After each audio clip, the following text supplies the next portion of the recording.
You're probably wondering why I'm not moving in Facecam. The recording got messed up. I have no idea why, but it just pauses for the first minute and a half, and then the audio is off a minute and a half the rest of the time. But I'm gonna voice over this one. This is the first video that I've done this way, but we're gonna voice over it, and it's gonna be good. Today we were playing the Dave Cognetta team. He qualified for the finals of Players Cup with a score of 7-0, 14-2 in games total. So, his team is really good. It's Dragapult, Togekiss, Amoonguss, Tyranitar, Excadrill, and Incineroar. This rental code I'll list in the description below, as well as his Twitter where you can find this team. Go support the homie, and enjoy these games. Alright, so I'm going over the first team here, and that we're playing online with, and it's Palossand, Excelgor with Porygon Z as well as an option. And to explain my thought process of what I picked here, I went with the Amoonguss Togekiss lead. That way we can pressure the Porygon Z if he leads that with a Follow Me Spore, and we can also pressure the Porygon. Or we can pressure the Palossand Excelgor lead with just a Follow Me and then a Spore into the Palossand. So essentially what we're going for here is just some redirection with a Spore. And I think it shuts down both these leads pretty well. And yeah, it worked pretty well, I think. So let's get into the game. Alright, so we do see the Excelgor Palossand lead that I was expecting. This is the lead that I was expecting the most. I thought that was going to happen more than the other lead, the Porygon Z lead. But yeah, we're going to be able to show off our, Follow Me Spore here, and that's what we're going to be going for. So yeah, it's pretty good.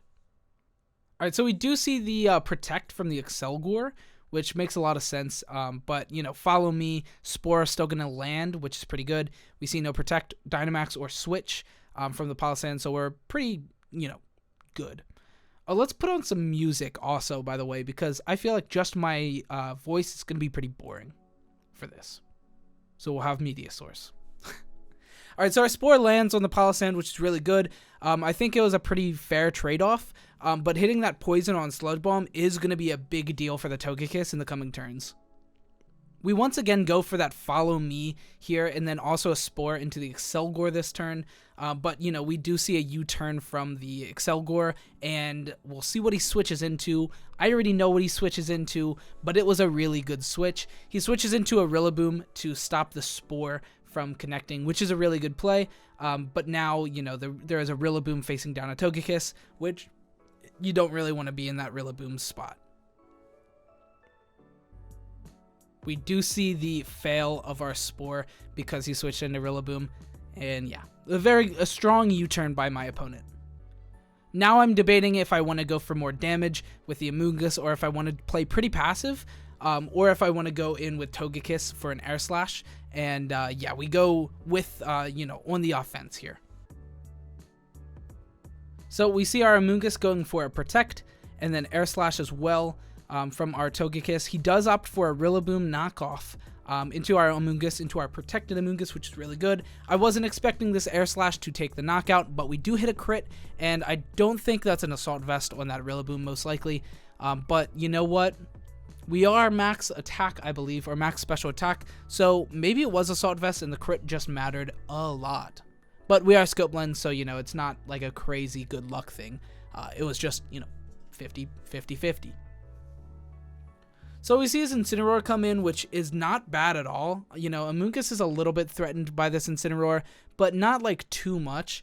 We are most likely EV'd out to live this Flare Blitz, but at the same time, I still do kind of want to just get out of there with the Amoonguss. It is still kind of sketchy, so yeah.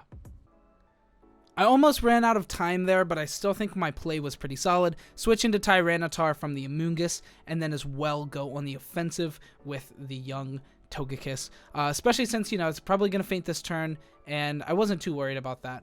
But Palossand does get big now, and which is pretty unfortunate for us, because if we would have been able to go for another Spore, then it would be good, but there's no chance that we are going to be able to live a Dynamax attack as well as a Flare Blitz coming in from the Incineroar. So I just opted for the switch. I thought it was a much safer play, so I went for a switch.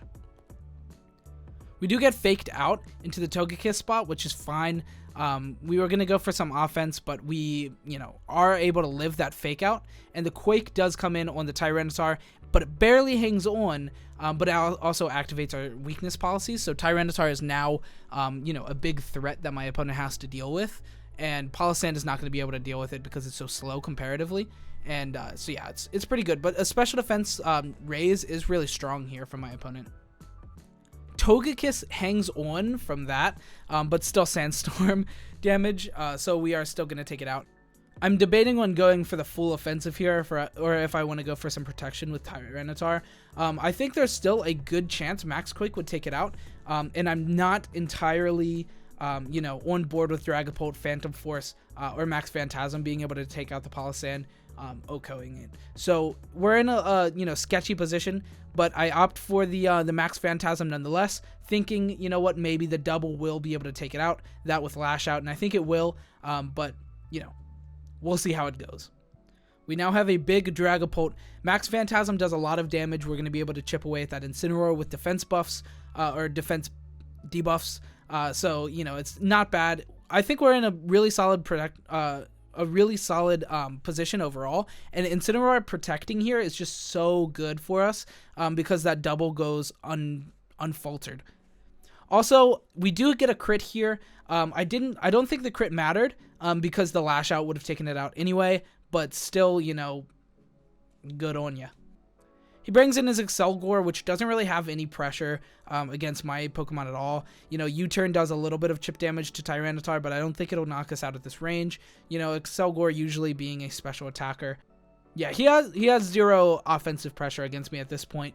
Incineroar can go for some pretty big damage against Dragapult, but now that it protected last turn, we're in the clear to just steamroll that Incineroar with Dragapult and take out the Excelgor as well with a Rock Slide, and we're looking to be in a really good position. We do see a U-turn coming into that Tyranitar, but it's not going to take the knockout. Very, very close, and if it wasn't for the grassy terrain heals from his Rillaboom, he would have taken that knockout there.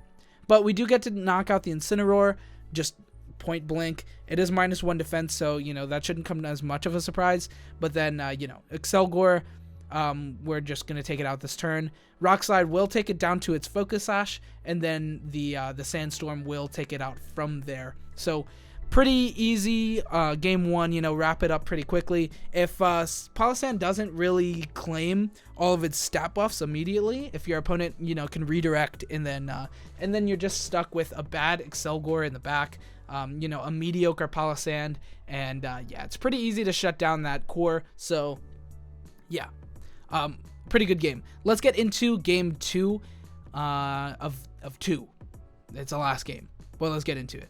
All right, so into game two, we are reviewing their team. I see a pretty easy Trick Room scenario with the Rhyperior and Porygon 2. Also, Lapras being a potential lead. Duraludon being a pretty good offensive Pokemon on his team, but that's about all he has for offense. Lapras doing a little bit of damage, and the Duraludon doing a bit of damage as well, but Rhyperior and Urshifu being the big damage dealers of his team. We do have Incineroar to shut those down, and he has no, defiant, competitive, no deterrent from the Intimidate, so Intimidate's just going to take out most of his team. I am bringing it in the back, though, because I foresee a Lapras Porygon 2 lead, maybe, or a Lapras, plus something else, and, I'm not too worried about it right off the bat. We are leading Dragapult and Togekiss. I think it's just a really powerful lead here. I don't really care to bring Tyranitar too much in this, so Tyranitar, Excadrill are going to be taking a back seat.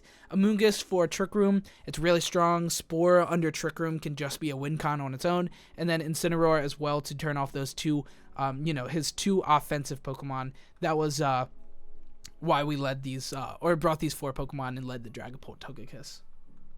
So we do see the Lapras lead, but this time it is going to be accompanied with that Urshifu, the water-type Urshifu. Pretty interesting lead, I was thinking. Obviously Resonance is very strong here, offering super effective damage against both of my Pokemon, as well as setting up a Roar Veil, which will be able to provide a lot of defensive pressure as we go on through the game. Pressure's not the right word there, but that's all I could think of. But we do opt for a max airstream here into the Urshifu, and then we go for a follow me lead as well, just so that we can follow me absorb that resonance and then take out the Urshifu turn 1. If it is Focus Sash, it does provide a bit of a hiccup in the road, but, you know, we'll see if that happens. We got big Dragapult here, of course. Dragapult being a very, very strong, you know, turn 1 Dynamax. And then we are going to see his G-maxing of his Lapras as well. I did consider the fact that, you know, G-max Urshifu could have came out there and been fine, but wouldn't have really done anything for him. Not like that resonance would carry him very, very defensively throughout the game. So, you know, I definitely expected this as his lead, G-max Lapras. Honestly, when you run into a Lapras team, 90% of the time they lead Lapras. So, you know, pretty easily acceptable. So we go ahead for a Follow Me. Of course, like I was saying, very strong lead here. Follow Me plus Max Airstream. Going to make us fast as well as take out that Urshifu, which is very, very good. It is not Focus Sash, so we are able to take it down, you know, easily. Very easily. And we're going to gain some speed here as well, which is pretty good. But if, you know, he has the Trick Room in the back, then it's pretty mediocre.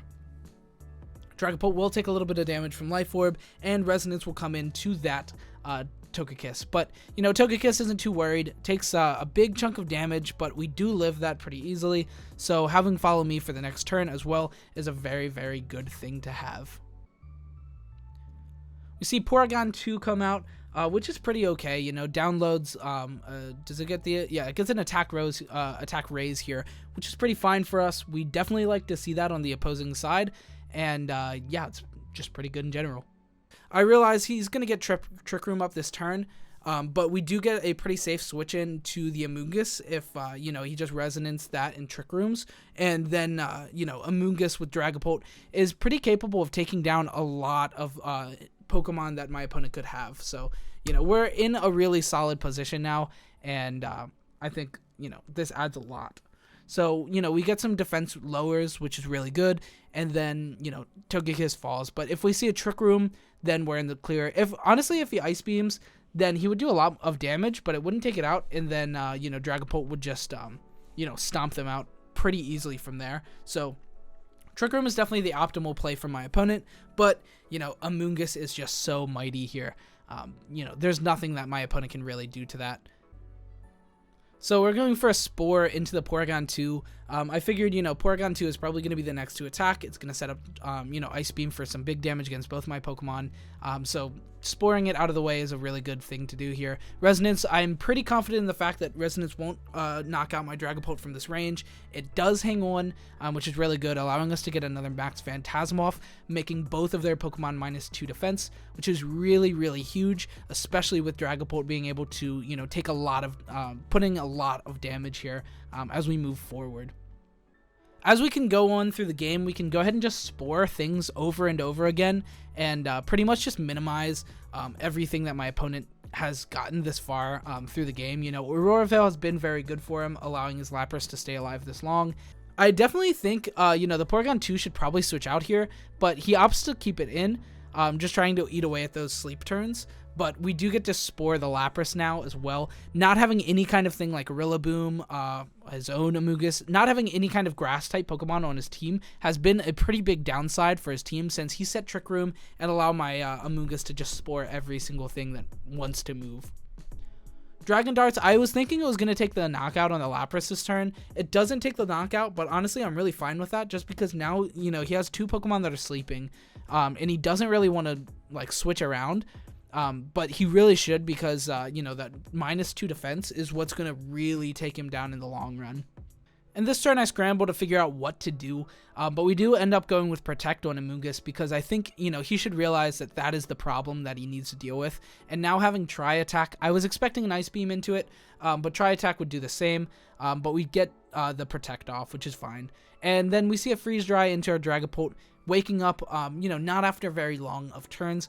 It's fine. Dragapult, you know, fainting, but then Aurora Veil also going away. They're both -2. Incineroar is in the clear to just take this win. Incineroar just dealing huge damage while also having Spore as a great option. You know, I think we're in a very, very commanding lead at this point. We go with Fake Out to take out the Lapras, which I think is just the best option here. You could Fake Out the Porygon 2 if you wanted, but, you know, Fake Out that and then Spore the Porygon 2 just seemed like the optimal move here. but now the twisted dimensions return to normal, and, you know, Amoonguss can no longer be the fastest thing in the field. But I think that's fine. You know, Duraludon coming out. Duraludon is not that big of a worry for either of our Pokemon. We live a Draco Meteor pretty safely, and we also just don't take much damage from Dragon Pulse or Flash Cannon if it's that kind of set. And Dragon Tail is not scary at all. Really, honestly, nothing that it has is just threatening at all. So we get to just apply pretty solid damage with Flare Blitz into his Pokemon while still just sporing his Duraludon and making it just useless.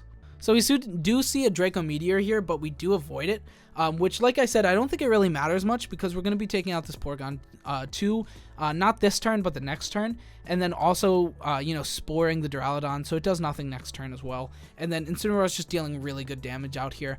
We could see the Porygon 2 awake here, but I don't think it really will. Like, its chances are really small too, and it already moved, actually.